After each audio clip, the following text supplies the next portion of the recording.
कांग्रेस की हरियाणा इकाई ने अब हार मान ली है। कैंडिडेट्स के नाम को लेकर आज उन्होंने अपनी एक रिपोर्ट बनाई और रिपोर्ट जो है वो केंद्र को, अपनी केंद्रीय इकाई को सौंप दी और कहा है कि ये अब आलाकमान के ऊपर डिपेंड करता है कि इन नामों पर टिक लगा दें या सीईसी की बैठक दोबारा बुलाएं। दरअसल हरियाणा इकाई में लगातार लड़ाई चल रही है। हमने पहली मीटिंग में ही कहा था, जो सीईसी की पहली मीटिंग हुई, कि उसी में ही लठ बज गए थे। कोई नेता दूसरे की बात मानने को तैयार नहीं है। हर वर्ग चाहता है, हर गुट चाहता है कि जो उसकी लिस्ट है, जिन लोगों को वो चाहते हैं, उनका नाम फाइनल किया जाए। आपको मालूम ही है कि हरियाणा में अब दो गुट तो मोटे मोटे हैं ही। पहला गुट हुड्डा गुट है और दूसरे ग्रुप को एसआर के ग्रुप कहा जाता है। एस मैंने शैलजा, आर मैंने रणजीत और के मैंने किरण ग्रुप। अब इनमें एक चौथा नाम भी शामिल हो गया है। अब उनका नाम है बरिंदर सिंह, तो SRKB ग्रुप। बरिंदर सिंह अपने आप में एक बड़ा ग्रुप रहे हैं। वो तो हुड्डा को सीधी चुनौती देते रहे हैं, लेकिन बीच में कांग्रेस से बाहर चले गए थे, बीजेपी में आ गए थे।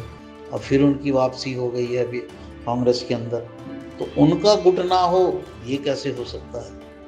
तो अब आपसी लड़ाई से जब ये हार थक गए हैं आपस में ग्रुप वाले, तब ये केंद्र के पास जा रहे हैं कि भाई हमने तो जोड़े हाथ, अब तुम ही ले लो कोई फैसला। दिल्ली के मुख्यमंत्री अरविंद केजरीवाल को आज बड़ा झटका लगा। केजरीवाल को बहुत उम्मीद थी कि सुप्रीम कोर्ट उन्हें कोई जल्द राहत देगा। आपको मालूम है कि अरविंद केजरीवाल जो हैं वो जेल में हैं लिकर पॉलिसी के मामले में, और हाई कोर्ट में अपील कर चुके हैं। हाई कोर्ट उनको बता चुकी है कि उनको कोई रिलीफ नहीं दिया जा सकता, जल्दी नहीं छोड़ा जा सकता, मामला डिसमिस नहीं किया जा सकता। इस फैसले के खिलाफ वो सुप्रीम कोर्ट में गए और सुप्रीम कोर्ट से कहा कि चुनाव हो रहे हैं, इसलिए मुझे जल्द से जल्द छोड़ा जाए। बीजेपी ईडी के माध्यम से चाहती है कि जेल में रखा जाए ताकि मैं प्रचार ना कर सकूं। सुप्रीम कोर्ट ने भी इस बात को तरजीह नहीं दी। सुप्रीम कोर्ट ने मौका दिया कि ईडी अपनी बात रखे, राइटिंग में रखे, लिखित में दे, और उसके बाद अरविंद केजरीवाल उसका जवाब दें। उसके बाद वो फैसला करेंगे कि उनको छोड़ा जा सकता है कि नहीं छोड़ा जा सकता।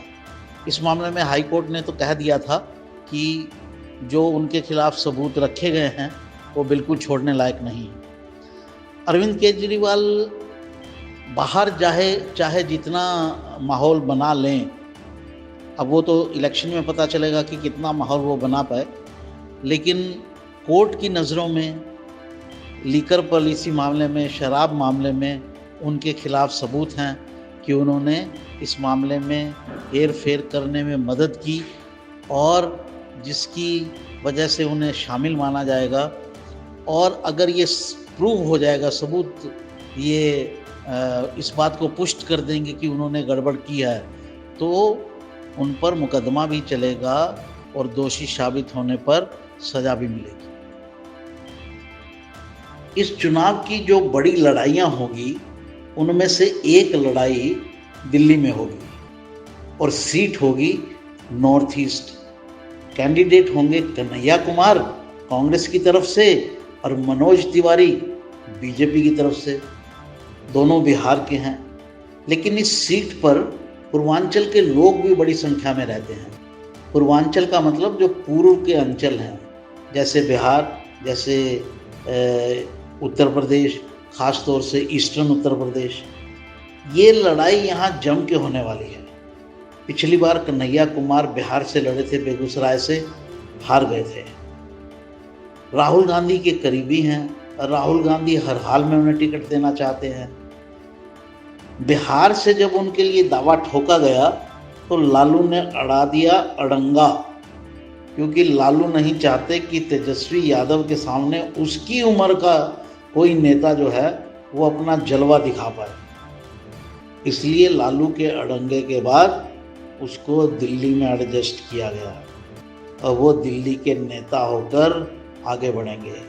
कन्हैया कुमार एक कंट्रोवर्शियल आदमी हैं और जेएनयू में जो भारत तेरे टुकड़े होंगे, भारत तेरे टुकड़े होंगे नारे लगाने वाले लोग थे, उनमें उनसे ये जुड़े हुए बताए जाते हैं। ये भी कहा जाता है कि नारे लगाने वालों में ये थे, लेकिन इनका कहना है कि मैंने नहीं लगाए, लेकिन उनसे जुड़े हुए तो थे ही। और ये लड़ाई जो है ये मज़ेदार रहने वाली है। साथियों, जेजेपी को ये क्या हो गया है? आज फिर टोहाना के एक पदाधिकारी ने पार्टी से इस्तीफा दे दिया। जिस दिन से जेजेपी सरकार से बाहर आई है या उसे सरकार से अलग कर दिया गया है, उस दिन के बाद एक पदाधिकारी जो हैं पार्टी को छोड़ रहे हैं। इवन जो एमएलएज भी हैं, जेजेपी ने 10 एमएलए जीते थे, उनमें से 5 एमएलए तो कहे जा रहे हैं कि वो चले ही जाएंगे, कोई सपोर्ट नहीं कर रहे हैं। हालांकि अभी तक ऐसा उन्होंने नहीं किया है कि बिल्कुल पार्टी का खुला उल्लंघन किया हो, लेकिन वो पार्टी के साथ नहीं हैं, ये साफ है। आज भी एक पदाधिकारी टोहाना के वो पार्टी से अलग हो गए। ऐसे में पार्टी कितना सरवाइव कर पाएगी, कितना सरवाइव नहीं कर पाएगी, क्या होगा, चुनाव में क्या होने वाला है, इसको लेकर सवालिया निशान खड़े हो गए हैं। देखते हैं आने वाले दिनों में क्या होता है। आज एआईसीसी के सामने प्रदर्शन हुआ और प्रदर्शन किसके लिए हुआ या कहें कि किसके खिलाफ हुआ? तो जनाब, ये प्रदर्शन हुआ ब्रजेंद्र सिंह के खिलाफ, जो हिसार से कांग्रेस के टिकटार्थी हैं। और प्रदर्शन किसने किया? संयुक्त किसान मजदूर मोर्चा की जींद की जिला इकाई ने किया। इनको प्रॉब्लम है कि हिसार से ब्रजेंद्र सिंह को टिकट नहीं मिलना चाहिए। अब कहने वालों का कहना है कि ये जो प्रदर्शन है, इसे करवाने में भूपेंद्र सिंह हुड्डा की भूमिका नज़र आती है। भूपेंद्र सिंह हुड्डा कह लीजिए, चाहे जयप्रकाश कह लीजिए, एक ही बात है, दोनों साथी हैं। और प्रदर्शन करने का मतलब ये है कि वीरेंद्र सिंह परिवार को वहाँ कोई फुटहोल्ड ना मिले। वो पार्टी से बाहर चले गए थे, अब दोबारा पार्टी में आए हैं, इसलिए उनका कोई हक नहीं बनता है। कुल जमा कांग्रेस की उठापटक जो है टिकटों को लेकर वो जारी है और आज उसका नमूना अगर किसी को चाहिए था तो इस विरोध प्रदर्शन ने दे दिया। 10 साल सत्ता में रहने के बाद भी अभी भी बीजेपी को कार्यकर्ताओं का टोटा पड़ रहा है। हरियाणा में सुभाष बराला जो हैं, जो संयोजक हैं चुनाव प्रचार समिति के हरियाणा में, उन्होंने एक अपील की है जेजेपी के जितने कार्यकर्ता हैं उनसे। कहा है, भाइयों, जेजेपी छोड़ रहे हो अच्छी बात है, हमारी पार्टी में आ जाओ, कांग्रेस की तरफ मुख मत देखो, कांग्रेस का मुंह ना देखो। अब 10 साल के राज के बाद भी जो है वो बीजेपी को क्यों ज़रूरत पड़ रही है कार्यकर्ताओं की या नेताओं की?